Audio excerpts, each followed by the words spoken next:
रविवार की व्रत कथा और रविवार को हमें किन सावधानियों का ध्यान रखना चाहिए और व्रत कैसे करना चाहिए, आज की वीडियो इसी पर है दोस्तों।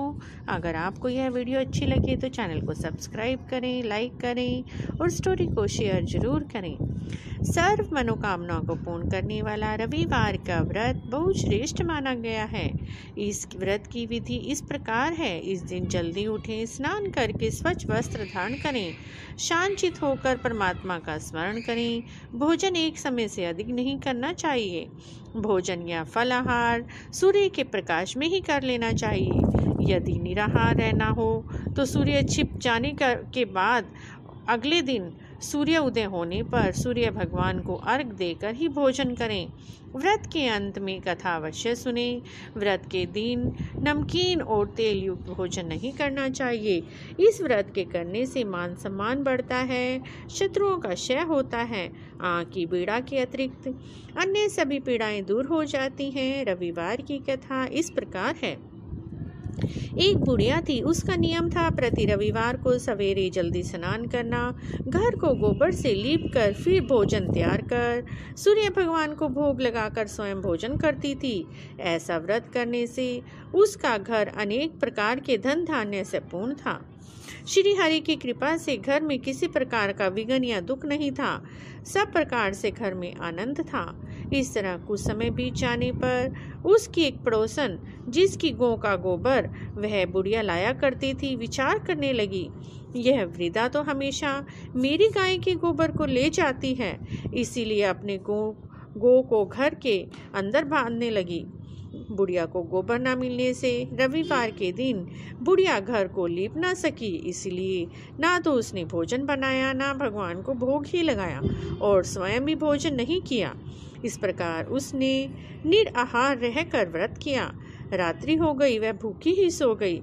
रात्रि में भगवान जी ने उसे स्वप्न में दर्शन दिए और भोजन ना बनाने का कारण पूछा। वृद्धा ने गोबर ना मिलने का कारण बताया। तब भगवान जी ने कहा, माता, हम तुम्हारी गो देते हैं, जिससे तुम्हारी सभी मनोकामना इच्छाएं पूर्ण होगी, क्योंकि तुम हमेशा रविवार को गाय के गोबर से घर को लीप कर भोजन बनाकर मेरा भोग लगाकर खुद भोजन करती हो। इससे मैं बहुत खुश हूँ और तुम्हें वरदान देता हूँ। निर्धन को धन और बांझ स्त्रियों को पुत्र देकर दुखों को मैं दूर करता हूँ। अतः अंत समय में मैं तुम्हें मोक्ष भी दूंगा। स्वप्न में ऐसा वरदान देखकर भगवान तो अंतर्ध्यान हो गए, परंतु वृद्धा की आँख खुली तो वह क्या देखती है कि आंगन में एक बहुत सुंदर गाय और उसका बछड़ा बंधे हुए हैं। वह गाय और बछड़े को देखकर अति प्रसन्न हुई और उनको घर के बाहर बांध दिया, वहीं खाने के लिए चारा डाल दिया। जब उसकी पड़ोसन बुढ़िया के घर के बाहर आई और वहां पर अति सुंदर गाय और बछड़े को देखा तो वह ईर्ष्या करने लगी और ईर्ष्या से उसका हृदय जल उठा। उसने देखा कि गाय ने सोने का गोबर किया है।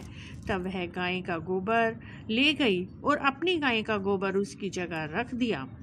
वह हर रोज ऐसा ही करती थी। सीधी सादी बुढ़िया को इसकी कोई भी खबर नहीं।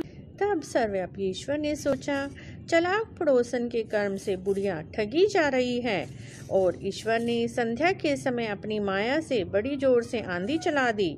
बुढ़िया ने आंधी के भय से अपनी गाय को घर के अंदर बांध लिया। प्रातःकाल जब बुढ़िया ने देखा गाय ने सोने का गोबर दिया है तो उसके आश्चर्य की कोई सीमा ही नहीं रही। वह प्रतिदिन गाय को घर के अंदर ही बांधने लगी। उधर पड़ोसन ने देखा कि बुढ़िया गाय को घर के बाहर बांधती ही नहीं है, उसका सोने का गोबर उठाने का उसको कोई मौका ही नहीं मिल रहा। तब उस पड़ोसन ने सोचा, अब मैं देखती हूँ इसके लिए कोई उपाय। ऐसा सोचकर पड़ोसन ने उस देश के राजा की सभा में जाकर कहा, महाराज, मेरी पड़ोस में एक बुढ़िया है, उसके पास एक ऐसी गाय है जो आप जैसे राजाओं के पास होनी चाहिए। वह नित्य सोने का गोबर देती है, तब उस सोने से प्रजा का पालन किया जा सकता है। वह वृद्धा इतनी सोने का क्या करेगी? राजा ने यह बात सुनी तो अपने दूतों को बुढ़िया के घर में गाय लाने के लिए भेज दिया। वृद्धा सुबह ईश्वर का भोग लगा भोजन ग्रहण करने जा ही रही थी। राजा के कर्मचारी गाय खोल कर ले गए। बुढ़िया काफी रोई चिल्लाई, किंतु कर्मचारियों के सामने उसकी कुछ न चली। उस समय वृद्धा गाय के वियोग में भोजन न खा सकी और रात भर रो रो कर ईश्वर से गाय के लिए को प्राप्त करने के लिए पुनः प्रार्थना करने लगी।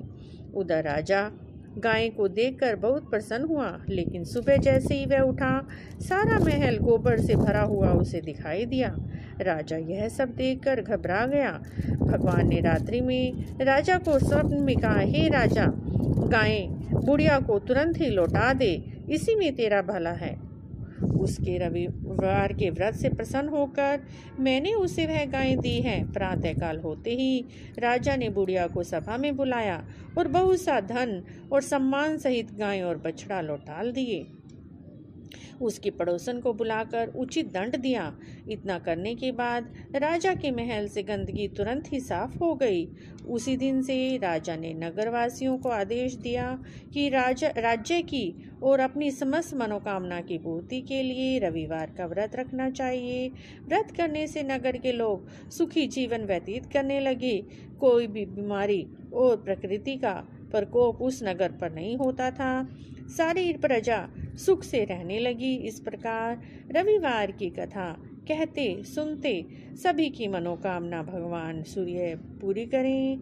इस प्रकार मित्रों, अगर आपको यह कहानी अच्छी लगी है तो कमेंट बॉक्स में ओम दिवाकराय नमः, ओम सूर्याय नमः अवश्य लिखें। चैनल को सब्सक्राइब करें।